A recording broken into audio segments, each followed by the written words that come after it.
Friedrich Nietzsche once said, "We have art in order not to die from reality." This might seem like an exaggeration, but is it really? How much of your day do you devote to watching television or reading a book or scrolling through social media to find something that sparks an emotional response? Listening to music?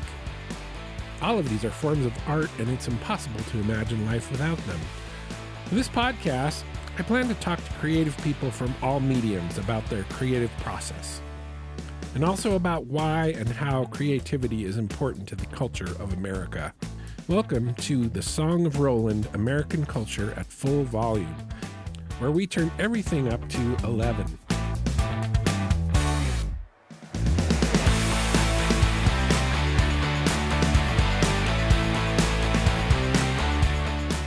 I think we have to be more than we ever have before, working to tell the truth about what has gone on and what is going on, and about how people react. I mean, I don't care if you're writing or filming a science fiction trilogy set 35 years from now.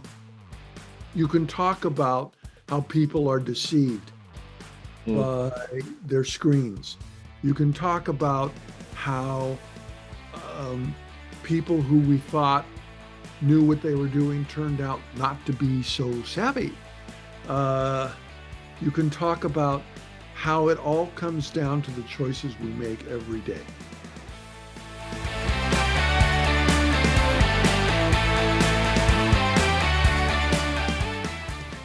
James Grady has led a bit of a charmed life, selling his first novel, 6 Days of the Condor, when he was only 23 years old, then having that book made into a film starring Robert Redford and Faye Dunaway. One of the things that is most appealing about Mr. Grady is that 50 years later, he's still amazed at how a kid from a small town in Montana found himself in that situation, and it has led to a remarkable career. But 5 years ago, on a trip to his hometown of Shelby, Grady had something of a spiritual experience that led to a strong inspiration to write about his childhood in Montana. The result of that is a trilogy of novels, The Smoke in Our Eyes, Something's Happening Here, and Tramps Like Us.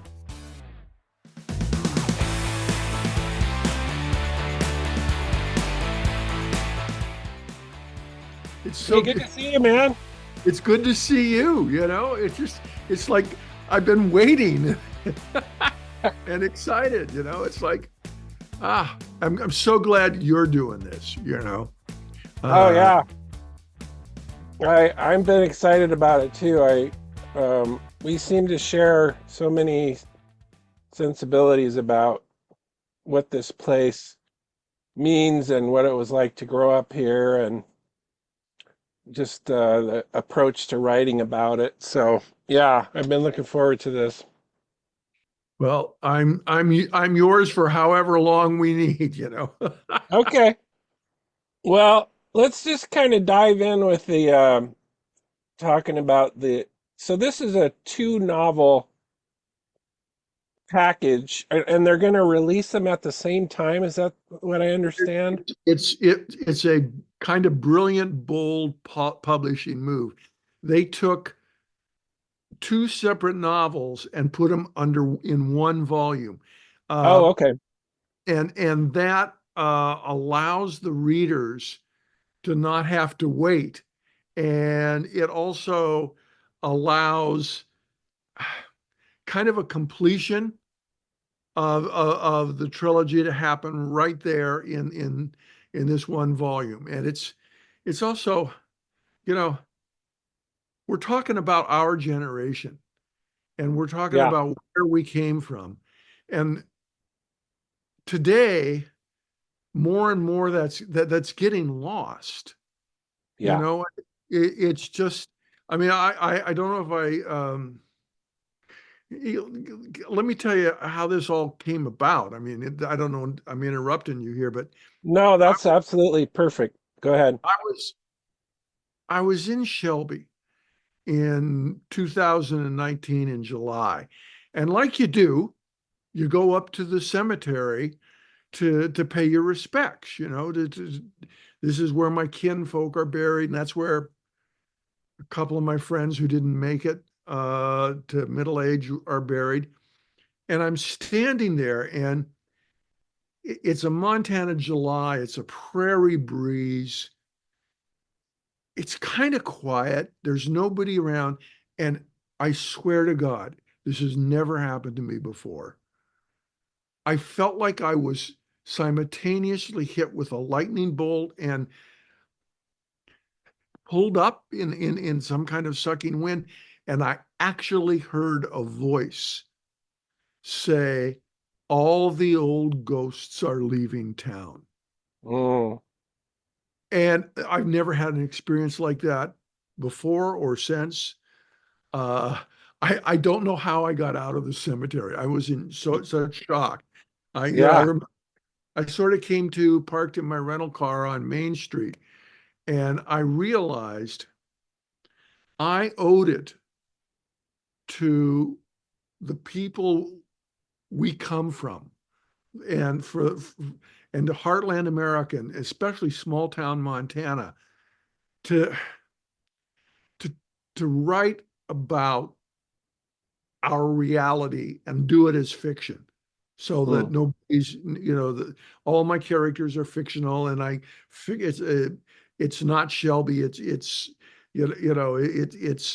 a made up town of Vernon, but it was by going to fiction, it allowed me to tell the truth, because I didn't have to get two sources in a document to back up what happened to one of my friends who was discriminated against because she had polio. Mm. Uh, I just had her testimony, Yeah. and and I had, I think it was close to a little more than a dozen people from the Shelby vicinity helped me Mm. with their stories, and then a couple from Cut Bank and a couple from Conrad. And then I would read. I've left Shelby now, and I'm back here inside the Beltway working in. And I'd read about some event that happened to one of our public figures or something they did, and I thought, I bet something like that could have happened in small town Montana. Mm. You know, Mhm. and so I Yeah. would fictionalize that, drop it into these fictional characters, and I really felt like I I owed this great lucky life I have, and the luck that you and I had to be able to use our talents to do this trilogy. Mm. Um, there was a lot of pushback Oh, from really? public. Yeah, I mean, it's like, oh no, you can give us another thriller. We can show it to Hollywood and yada. And well, yeah, later. Mm. Right now, what's important is telling the truth about America growing up after World War II, in the generation that was barely in high school when JFK got assassinated, and was at least 13 when the last helicopters flew the guys off the embassy roof in Saigon. I mean, that's our Mm. generation. And Yeah. their story is linked with the generation before us. I mean, Mm. in all the Montana towns when I was growing up, most of them, their original inhabitants and the people who founded the town were still alive. We Right. didn't, it was funny. We didn't really start to get a class system in Shelby until I was about 14 or 15. It was because my mom used to say, we all knew who didn't have a Sears and Roebuck catalog for the outhouse, so don't go trying any hi-hatting on us. And it was, I don't know, it was an amazing time. And we were also kind of really isolated from the rest of the world. Yeah.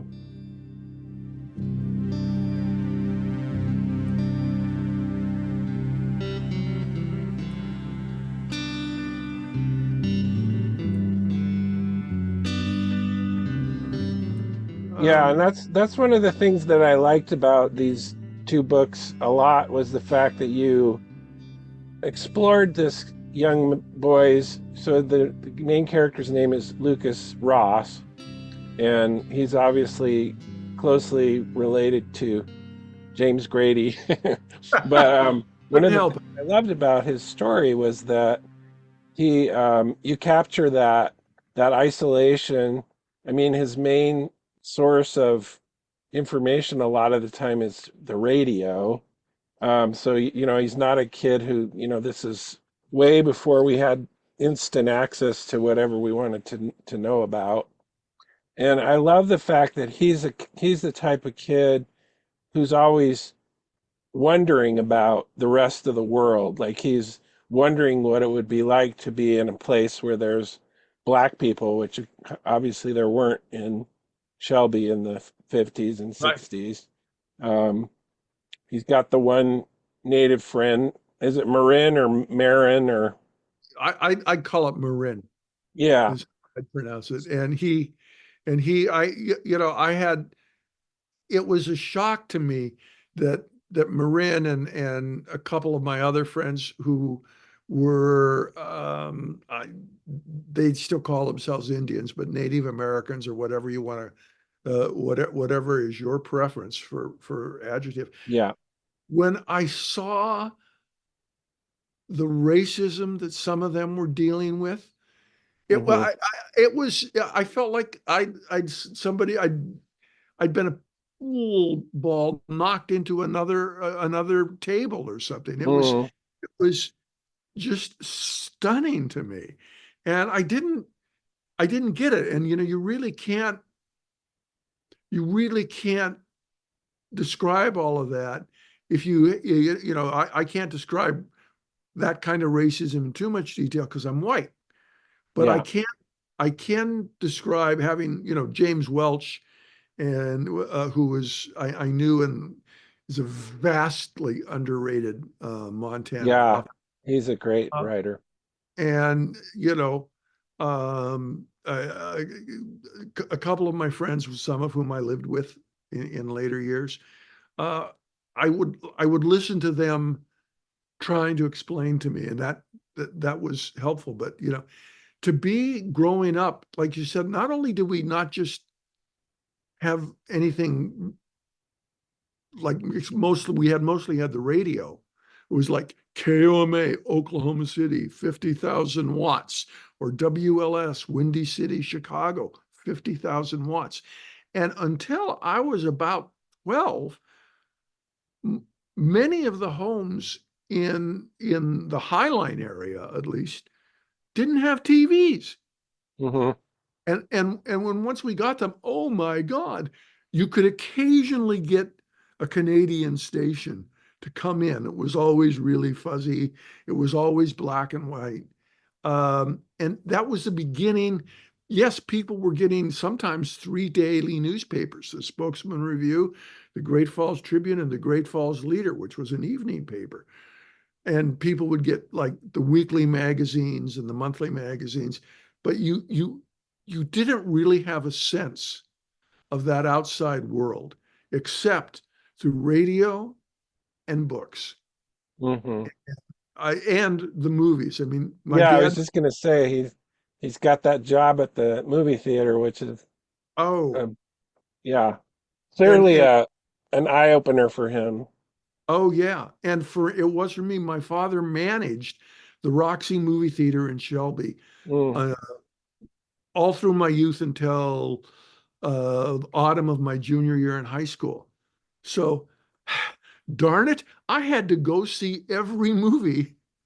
I would sometimes see, in those days they rolled them through faster, but sometimes I could see 5 to 6 movies a week.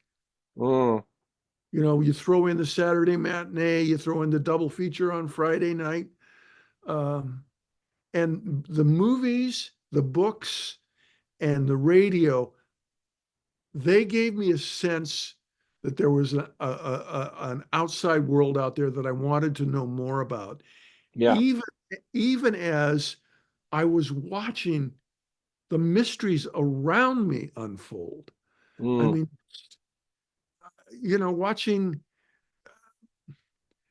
my family going through things, mm, watching both tragedies and victories happen, and to learning about others. In the previous uh, first volume of the anthology, I wrote about, and I'm going to try not to cry when I tell you about this. In the late 1970s, a farmer died in mid-August, had a widow and two kids, and the crop was about to come in. And you've got maybe, if you're lucky, 2 weeks, maybe three to get it in. One morning, rolling over the horizon, this is hard, mm, in like 50 combines, followed by trucks, pickups, people from the main street. They set up the widow came running out, going, "What the hell is going on?" All the farmers risked their own crops to save this widow's crop. I mean, you would see things like that on lesser scale growing up, the goodness of people. yeah. Uh, and yeah, you'd see violence. I mean, I grew up, Right. yeah, D. McNamara, another great Montana Mm, novelist, told me once Shelby was a place for hoodlums. And it was, we had the legend of being the second toughest town in Montana right after Butte. Uh, so, yeah. I got to see a little more of that kind of stuff than a lot of Montanans. Uh, but I also got to see just wonderful things, and to be able to turn that into fiction. So people in America and Europe um, can see what it was really like. We hear a Mm, lot about making America like it used to be. Well, I'd like to make it, I'd like to make America be like it should be. And mm, I mean, we had racism, we had bad environmental stuff. I yeah. mean, poor Libby, you know, Yeah. the, the what was going on for there, and some of my friends who've lost their. So you mentioned it in an earlier interview that you couldn't have written this trilogy 10 years ago. So I'm curious about what changes have happened in your life to bring you to this point where you're able to reflect more on your own past and Montana's past and sort of capture it in such an evocative way. I think it. This is strange for a senior citizen to say, but I think it took me a long time to grow up and get the space. I mean, I was Mm, going back every year at least once, but to get the space between what had happened and what I was part of, and to be able to look at it, I don't want to say more objectively, mm, but more honestly. right. And that started, like I say, now it started before 2019, but that all the old ghosts are leaving town moment just said now. I mean, for one thing, I knew we all have a certain amount of time on this earth, and I didn't want mine to run out without me doing what I owed the people of Montana and whatever forces gave me this incredibly lucky life I've had. Mm.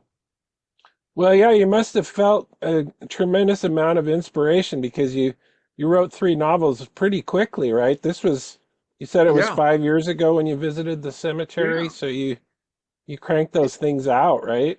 yeah. Well, it was once a couple of the characters, there's this moment as you know, as a novelist.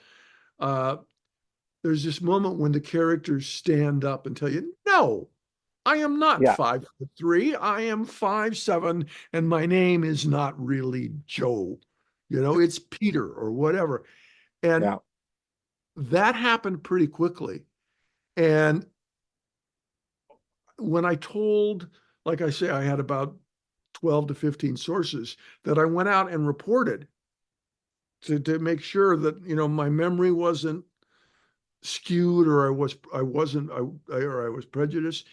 And when I tell them about what I was doing, they would say, no, you got to do this, and hurry up.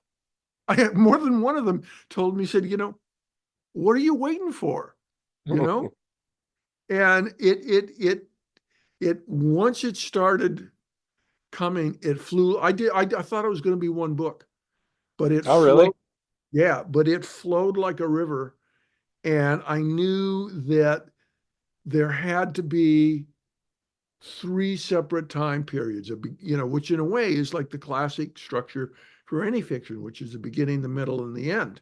Mm, Uh, and the trilogy, you can read each of them separately, but when you read them and you see this is basically about growing up, hmm. uh, and that's one thing all of us do, Yeah. is Right. we all grow up. And to watch also America grow up, at the end of World War II, we suddenly found ourselves as the superpower. We had Hmm. we had never been the major force in the globe.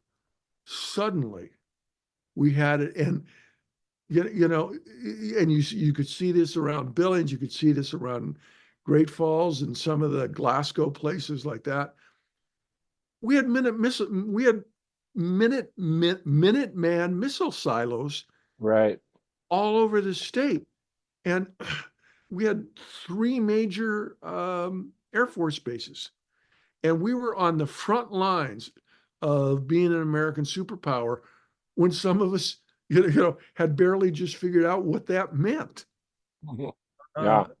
it was so I wanted to capture that growing up spirit of both America and those of us in Montana. And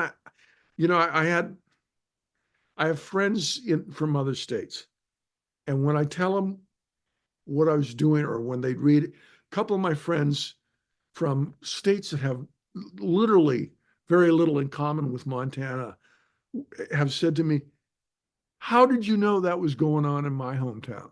Mm, yeah. And I went, Yeah. I never told you that, Jim. Yeah. Right.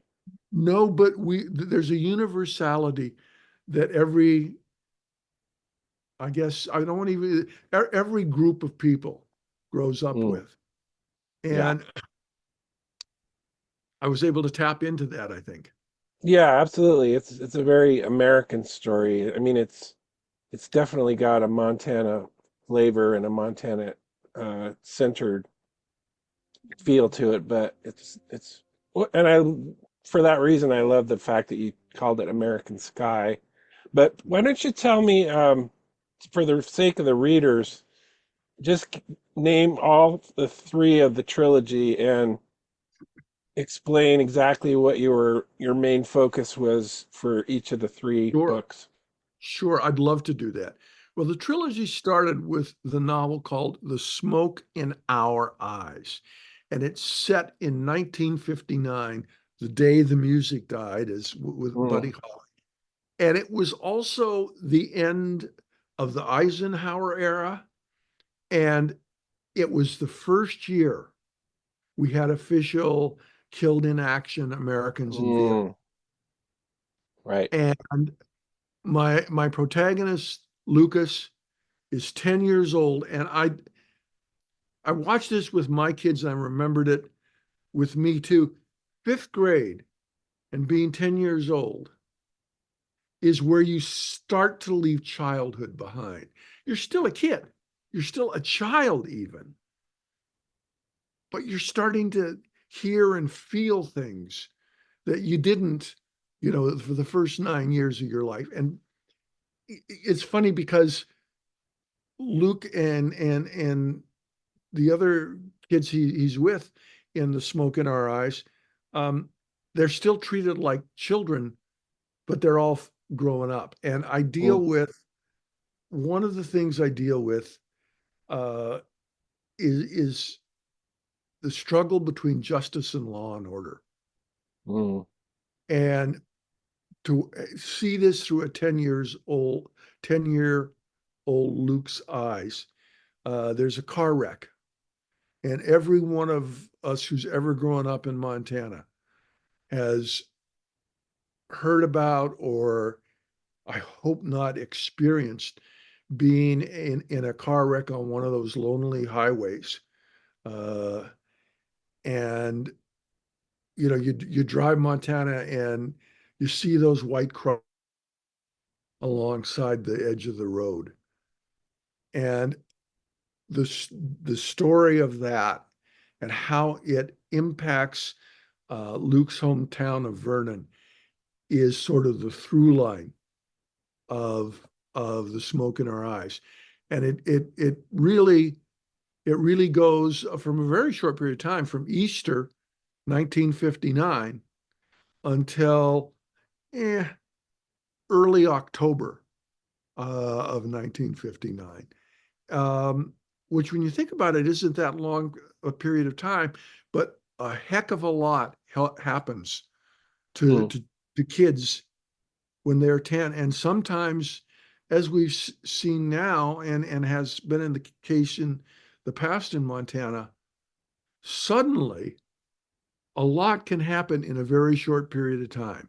You know, I think I was at, I don't want to say Joplin. I was in some small Montana town and I was talking to somebody. He said, "Oh yeah, nothing much ever happens here."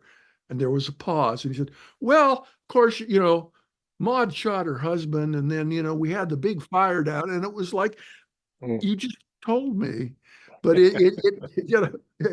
and that's the way it was. So that was the first novel, the Smoke in Our Eyes, and I thought it was going to be the end, but then I realized I couldn't leave Luke just being Mm. 10 years. And I couldn't leave the people in that town just stuck in 1959.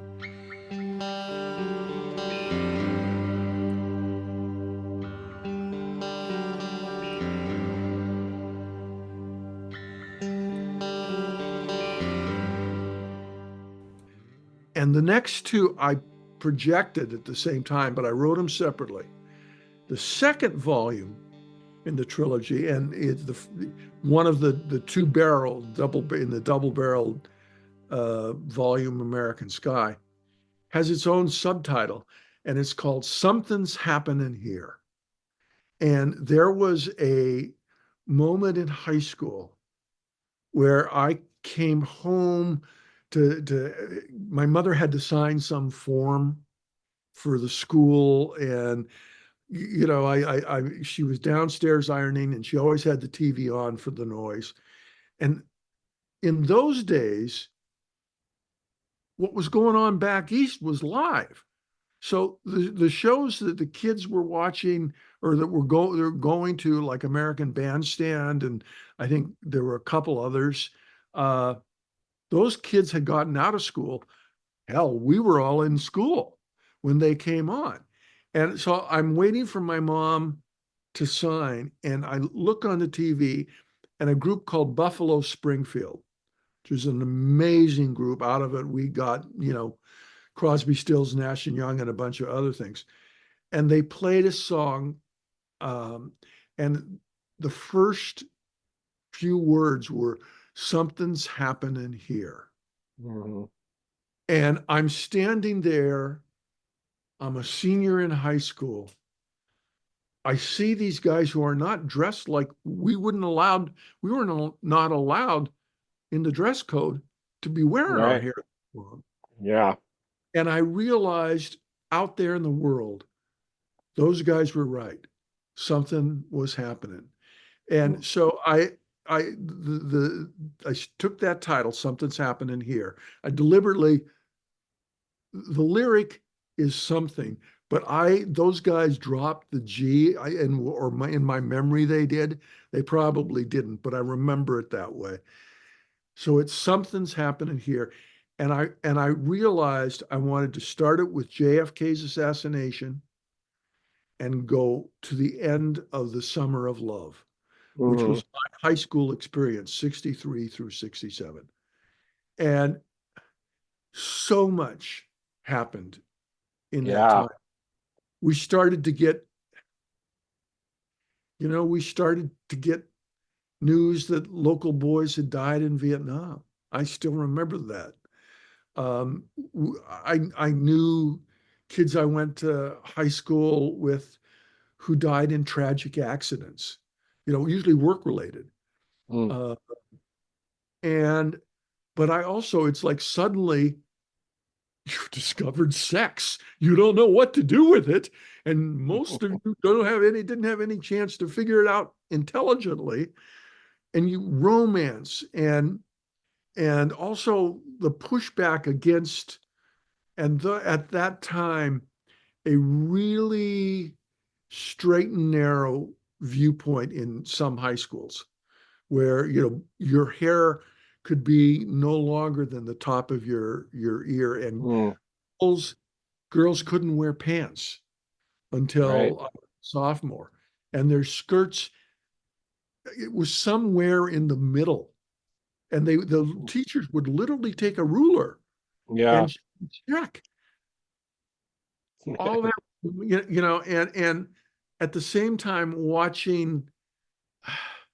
you know watching people deal with things like adults getting cancer Mm. and and funny things at the same time. It just, I in a way, Something's Happening Here is one of the funniest novels I've ever written, because Mm. the character Luke, you know his car on his first date at prom runs away without him. uh, he he you know he does a half a dozen really absurd things, but he's a teenager. Every teenager has done half a dozen absurd things that Yeah. when we look back on it and they go, oh my God, but I was only 15. Okay, I was also 16, so that's the second volume, and it's the beginning of the transition to adulthood. Hmm. And So then before you get to the third one, I just want to mention one of my favorite funny scenes from the second one, which was when Luke went to confession mm, to try to get his little yeah. paramour out of trouble because he tried to put his hand in her shirt and he didn't want the priest to punish her for something that was his fault. Oh yeah. Oh yeah. Let's just say that might have been a true story. I No, yeah. love that.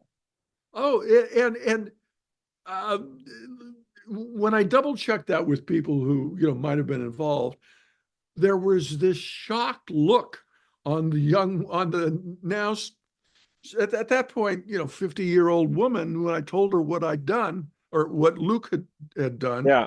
uh, and her husband kept coming back saying, now what did he do again? Now what did Did he do she even again? remember it?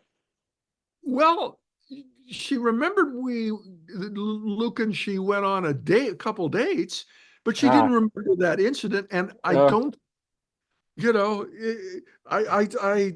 I didn't want to ask what the priest ever yeah.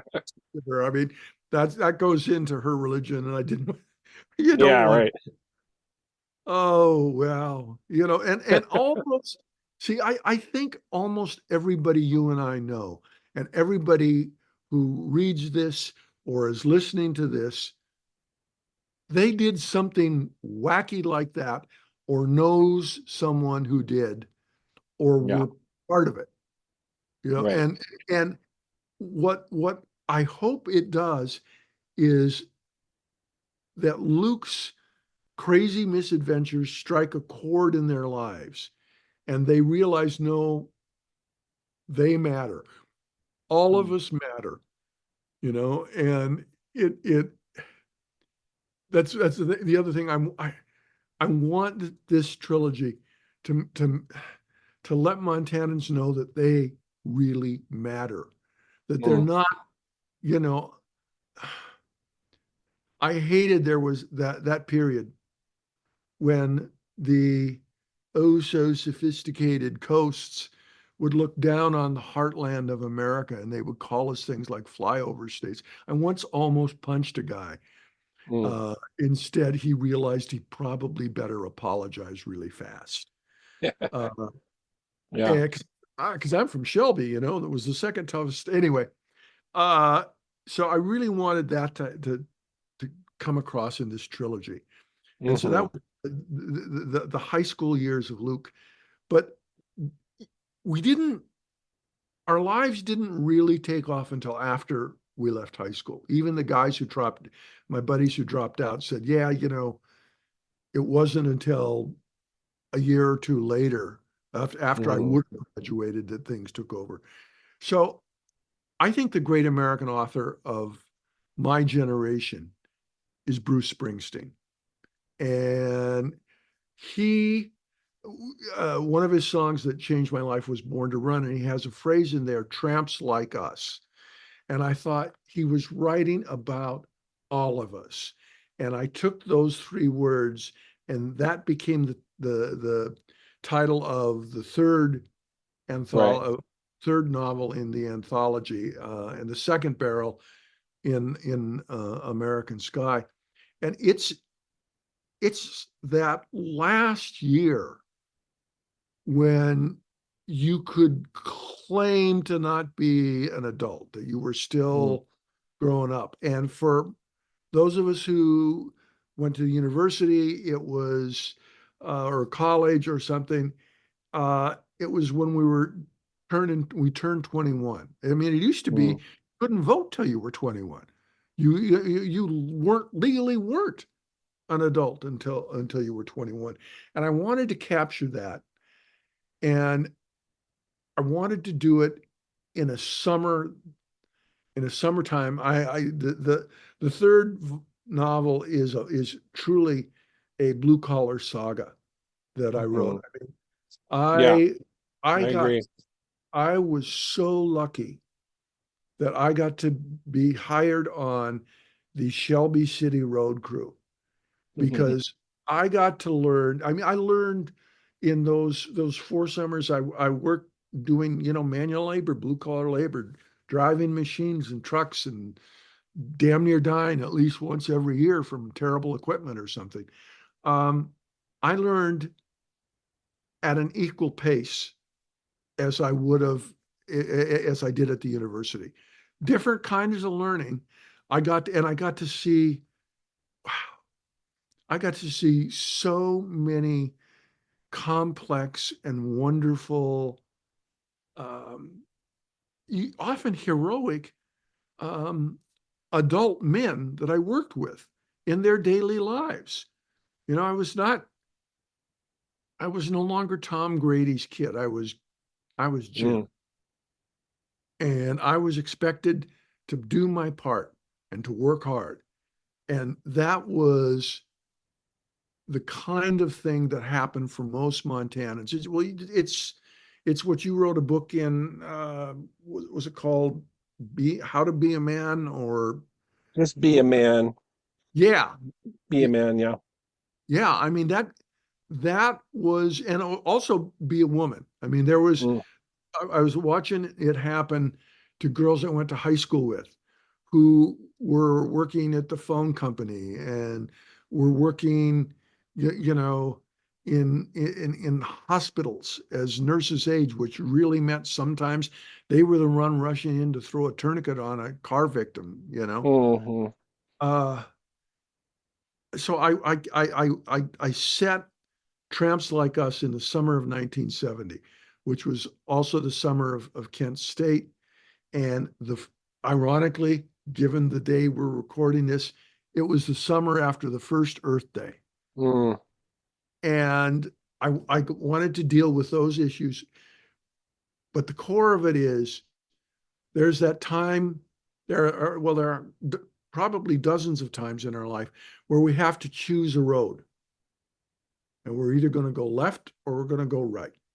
We're going to go, and the roads not taken and the roads taken um, define and make up the rest of our lives. Mm-hmm. And it's like your 20s, should you get married? Mm. Or is there maybe going to be a better love in your life down the road? It just, I don't know. I wanted to deal with the roads not taken in a way that Montanans could understand, because it's happening in their Montana. The third volume, Tramps Like Us, takes place in Missoula, which I did not fictionalize. And my fictionalized Vernon, and there's a little references of a couple other towns too. Mm-hmm. Shelby and Cutbank get a lot of references. Conrad, I think, gets one. Um, and I think there's one I think Billings might even have a reference, but Yeah, I it's think you're right. and Helena certainly did. And it was, to see, to be able to capture that and fictionalize that in a way that Montanans would not feel like there was somebody coming in that was looking Right. at him this way. No, Yeah. I'm one of them. I mean, Yeah. my family showed up right after the Bluecoats pushed the Blackfeet off northern Montana. We showed up in 1884. They gave us a parade for being the first settlers out there in Shelby Mm. uh, in 2014. Um, it just I I could have written something about another city or another place, but my heart was shaped in Montana, Yeah. and my consciousness, and everybody keeps talking about, and I got to use the slogan, "Make America Great Again." No, let's see, let's remember how America was and make it better. I mean, Mm-hmm. let's get rid of the racism that Marin and um, a couple of my other characters who I was very careful not to name some of them. I used, Mm-hmm. uh, that let's get rid of that racism. Let's not have teenage girls subjugated to almost sanctioned sexual abuse, you know? Mm-hmm. Right. And let's not have corruption on Main Street. Let's let's Montanans. One of the things I love, it was there were two rules in when I was growing up. One, you can swing your fist however you want until you impact somebody else. You Mm. don't even have to hit them. You just, if you are impacting their lives, that's the end of your freedom. Mm. And two, it doesn't matter if you don't like that guy broken down on the highway. You might even hate the son of a bitch. You stop to help him, Mm-hmm. because for no other reason, then he's obligated to stop and maybe someday help you Yeah. or somebody else. I mean, those were the two rules. And that's a great way to run a small town civilized culture, you know? Yeah. It was freedom and responsibility. Those are the two things that went hand in hand in the Montana I grew up in. Mm-hmm. And I wanted to portray that for other Montanans now. Yeah. Uh, Well, I think you did.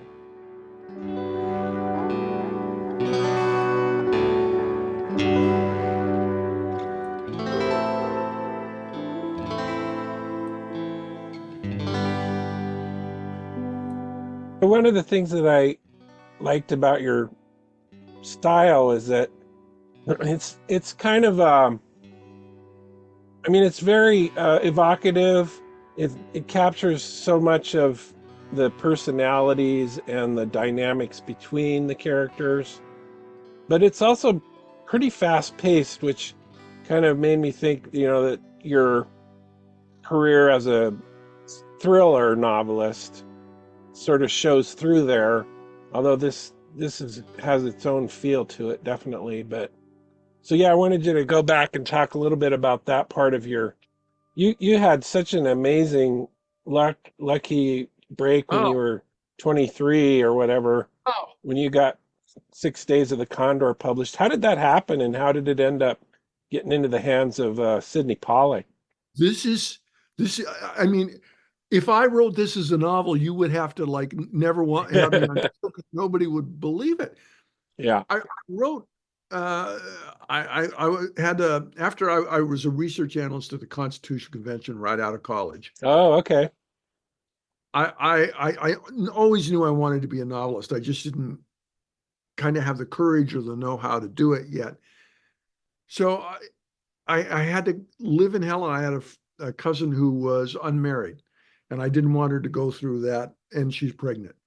And I wanted to stay and be there for that. So I got a job in the state government, and they had an IBM Selectric typewriter that I got to use. Ah, wow. So I would go back to my apartment on Ewing Street in Helena, and I had an old Royal typewriter, which was a manual that you used to have to click it back and forth.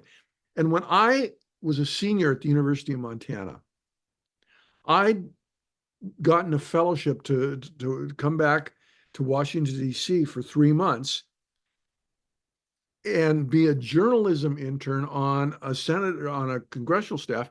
And out of nowhere, I was the only one in the history of the program who ended up being on the staff of someone from their own state. And I was Lee Metcalf. I was on Lee Metcalf's Oh, staff. nice. And Very it was so cool. great. And I lived on Capitol Hill. And every day I'd walk to work, and I'd go past this giant white townhouse with a plaque on it. And I never saw anybody go in or out of it. And I thought, well, maybe it's a CIA front because, Mm, there was a FBI secret building on the hill in those days. So that was in the back of my mind. And then one day, because I sometimes would have to run out and get lunch for the staffers who were working, like 10 and 12 hours a day for Lee, I'd go get sandwiches or something and bring them back. I thought, what if I went out to get everybody lunch and I came back and everybody had been murdered? mm, And those two thoughts came together in Helena in the novel that became 6 Days of the Condor. And I didn't know what to do with it. And I was clueless, mm, So I had zero connections in the literary world, none. yeah. And I went to the Helena Public Library and I found every novel that had a plot even remotely like 6 Days of the Condor, got the name of the publisher. Then there was this book called Writers, I think it's called Writers Market. And Oh, I went through and it described every publisher and which ones would take unsolicited and unagented manuscripts. I sent it off to from Helena to the first one, waited a long time, didn't hear back, finally called, and the assistant editor was probably straight out of Harvard. Said, "Oh yeah, I had appendicitis and I forgot to send it back to you with a rejection, but good luck." I I got it, and I had decided I had saved up all my money in Helena.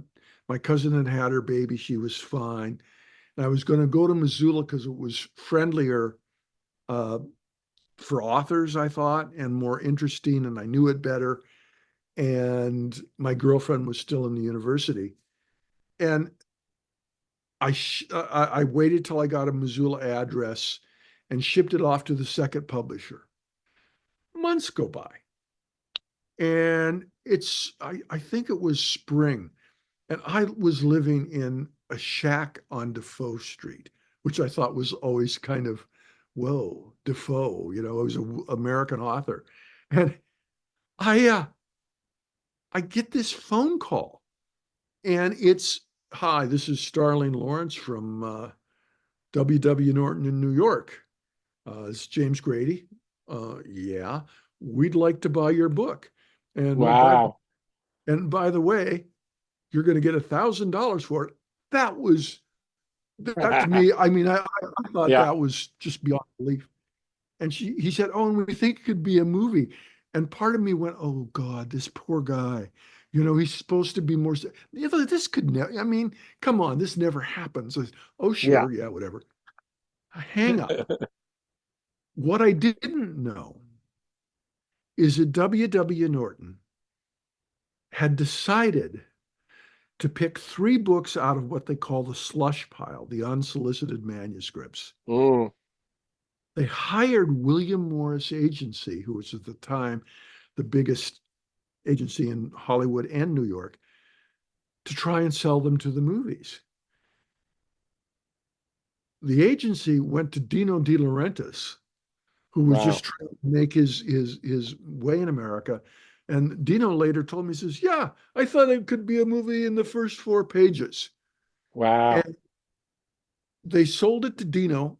So I get this phone call, and the shack was so bad. Somebody throwing out their shower in a better Missoula neighborhood that I would bicycle through to get to Aber Hall or Miller Hall at the university, where I would secretly use their showers, uh, you know, and to go to karate club. And I'm trying to get these shower parts with duct tape rigged to the bathtub, and the phone rings, and nobody was calling me in those days. Hi, it was Starling Lawrence, and it didn't sound right. I later found out everybody at W. Norton was on the extension. Oh, wow. And he said, "Great news. We sold your book to the movies, and Wow. and your share is going to be, I might as well tell you, $81,000." Whoa. I mean, Oh my God. that was like 8 years of my dad's working life when I was growing up. Oh my God. That's amazing. I'm just sitting there, and they're going on and on and on. And I said, "Oh, okay. Uh-huh." And they're going on and on. And finally, Starling says, "Are you okay?" Um, I said, "Well, I, I got shower parts hanging from my arm with duct tape, and I haven't heard anything you said since you said $81,000. Can we talk later?" And and that was how it happened. Uh, Wow. and then 2 weeks later, I got another fellowship to go be on Lee Metcalf's staff. Oh, It wow. it was like, this is the luckiest year of my life. Wow. No kidding. I And then just, to have it be such a stellar cast oh too. my God. Redford and Faye I Dunaway and Cliff Robertson and I didn't unbelievable. I still didn't believe it. Yeah. And I go up to New York, once I settled into Washington, and I got to take a day off from Lee Metcalf's staff. He was so kind to me. Uh, and I went up to New York, and I I I looked like a geek. There's no other, I mean, I didn't know how to dress. I, you know, and I get on the elevator in the building for W. Norton, and this guy looks at me and says, "Are you Jim Grady?" I said, Mm. "Well, yeah." He says, "I'm Starling Lawrence." And we shook Oh, hands, wow. and we shook it. And we're about 3 floors up, and somebody gets on and says, "Oh, hi, Starling. Hey, congratulations on getting Robert Redford to be in that movie." Oh Of my God. And he Is says, that the first you heard of it? "Yeah." And it's like, what? It just, and then they kept saying, "Oh, yeah. And, Max von Sydow, holy shit, Oh, Cliff right. Yes. West." And, And the movie people were great to me. They let me come up and watch them film. Oh, did Uh, they? well, the Yeah. weird thing was initially they had two PR guys standing right behind me everywhere I went, literally, on location. There's usually when you're shooting a film, there's a lot of dead time while they reset up, what do you mean the Right. light, you know? And finally I turned and I looked at him and said, guys, I'm okay. You don't need to worry about me running out and screaming because there's oh, we had to change this. I said, I don't care if you make this into a Botsy Twins porno movie. I turned around and I remember this clear as a day. And take a sip from my, white styrofoam coffee cup. And I look back over the PR guys are gone. I Mm. never saw them again. And Wow. Sidney Pollack, he said, look, I got to tell you, the reason there are two major changes that they did. We had to move it out of Washington, D.C., where your book was set, because Redford's next movie is All the President's Men. Mm. And he did not want to move his family to Washington for a year and a half to make two movies in a row. So, which could we do a spy movie in New York or could we do Watergate? No, no, All the President's Men Yeah. stay in Washington. We decided we would just try to keep this a nonstop action thriller, which they did. Hmm. And when we were done with the final script, we counted how many days we had. And we had 3, which I Mm. wanted. And she said, can you imagine me filming Robert Redford with a 5-day beard growth? Nobody would like to look like that. Yeah. So that was Wow. how it went from 6 to 3 days. No, that's funny. Oh. Yeah.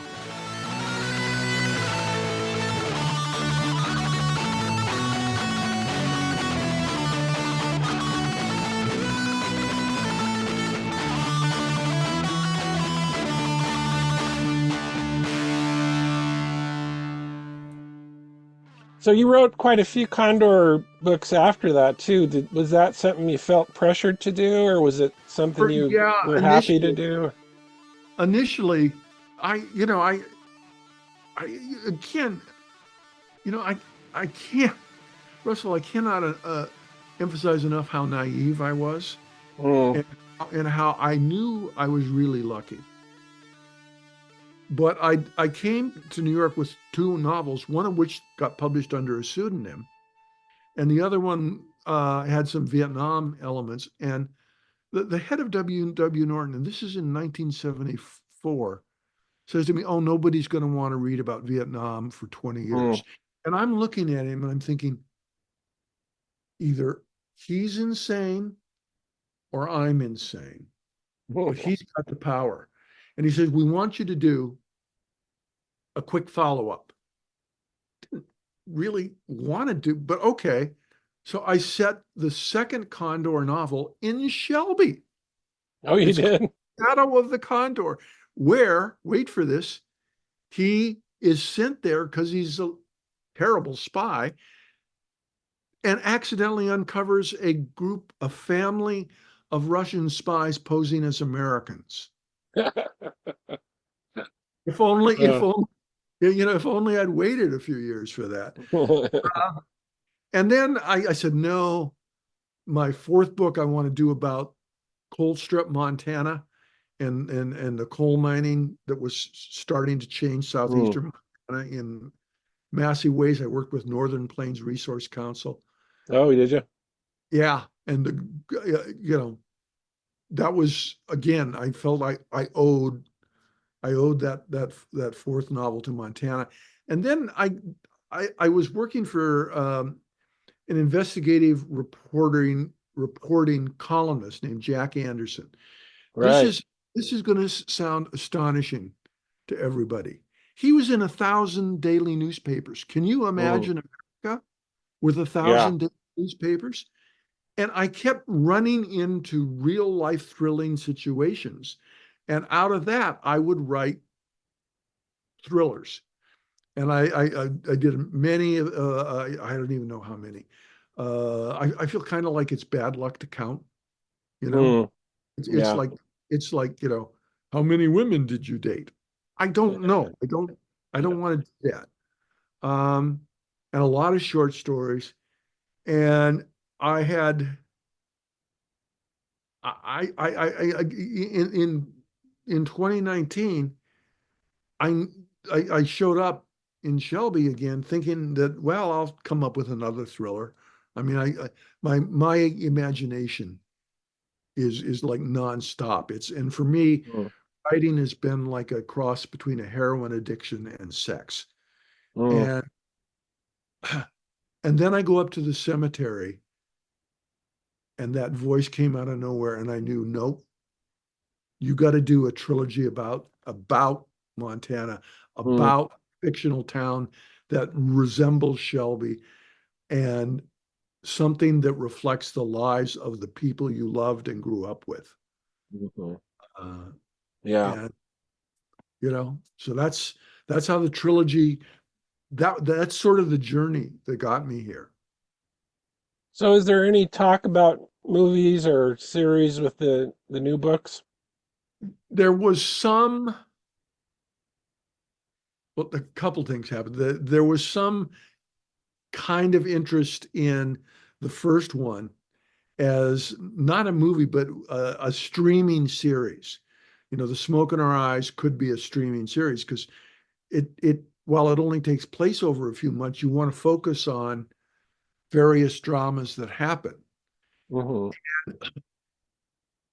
That didn't go far, in part, I think, because they knew that I had two others in the works.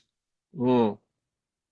Um, and then, just as I was, as the trilogy was in shape, the fires destroyed Los Angeles. I had a couple Oh, projects. I had one project that the guy and a producer, one of my novels, they were going to go forward into script and production. He was scheduled to show up and sign the final contracts, the screenwriter and the producer at the studio, and both the screenwriter and the producer's homes burned. oh my gosh. And the last thing on their mind Yeah, was doing that, and probably a lot of the work they'd already done got lost in the fire. And right. and now Hollywood, I mean, it's going to be interesting to see what we're watching on our screens and in the movie theaters in 2026 and 2027, because Paramount has been renting out office space out of its studios. Mm, Um, whole, the whole the whole way of making movies and creating screen filling cultural items is changing faster than mm, I could probably tell you a fact today that 2 weeks from now would be moot. right. It's so I think, depending on how American Sky does in bookstores Yeah. and uh, online, that might trigger uh, an interest. But also, I sort of, damn it, I missed the Yellowstone moment when everybody was wanting to make something about Montana. Yeah. Right. And I, okay, but that wasn't really my Montana. No.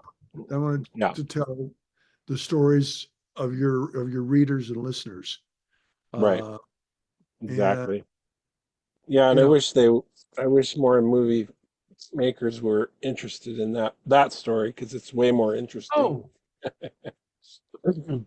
So what do you think the role of the artist book uh, writer is in today's political landscape with so much going on? I think that, and I working on an essay on this. I think we have to be more than we ever have before working to tell the truth about what has gone on and what is going on, and about how people react. I mean, I don't care if you're writing or filming a science fiction trilogy set 35 years from now. You can talk about how people are deceived Mm. by their screens. You can talk about how um, people who we thought knew what they were doing turned out not to be so savvy. Uh, you can talk about how it all comes down to the choices we make every day. You know, it's like Albert Camus, who's one of the many writers and philosophers who I adore and has guided Mm. me. Yes, we have to keep rolling the rock up the hill, but a true rebel is someone who says yes, not just no. And Mm.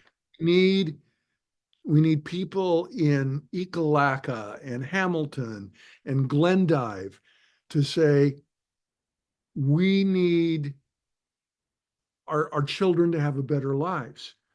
And we're going to say yes to giving them a great education. And we're Mm. going to say yes to making sure that our senior citizens in the nursing homes, you know, don't have to lay in their urine-soaked beds because there aren't enough nurses or nurses assistants to get them out. Uh, we as novelists and filmmakers and podcasters and any other kind of communicators need to find a way to tell the truth beyond the facts. Yeah. Because people, after they hear about two or three facts, tend to start glazing over Right. and slide back into their fears and their prejudices Hmm. and their ignorances. But I really believe that if people touch the truth, even if only 80% or 70% of it, you know, comes into them, they're better off and we're better off. So, you know, what you are doing with your, you know, your multiple platforms is so important. I mean, I can't, and for every listener, viewer, reader, that you're seeking truth and reality is going to help you when you walk out your door in the morning or when you change your screen to whatever work screen you have to be on. Right. So let's hope that Yeah. in American Sky and the rest of the trilogy, I clung as close to the facts as I could, but I went beyond them so I would to protect the innocent. And you know, I I wanted to find the truth, Right. and I did that with fictional characters and in a fictional Montana town Mm. because I love the real place. Right. Yeah. Well, it really shows. It's a great trilogy, Jim, and I'm anxious to see how it does. Me too. Thank you for that, and thank you for Yes. having me. You know, it's Oh, just it's been my pleasure. Thank you so much. I really enjoyed this whole conversation. Thank you. me too. All right. We will talk soon.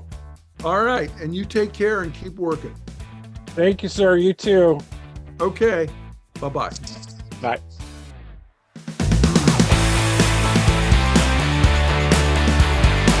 I'd like to thank James Grady for a fabulous conversation about his 3 latest novels, as well as the history of our favorite state. And I want to thank my son Fletcher Whalen for providing the musical interludes for this podcast. Thanks for joining me here on the Song of Roland. American culture at full volume.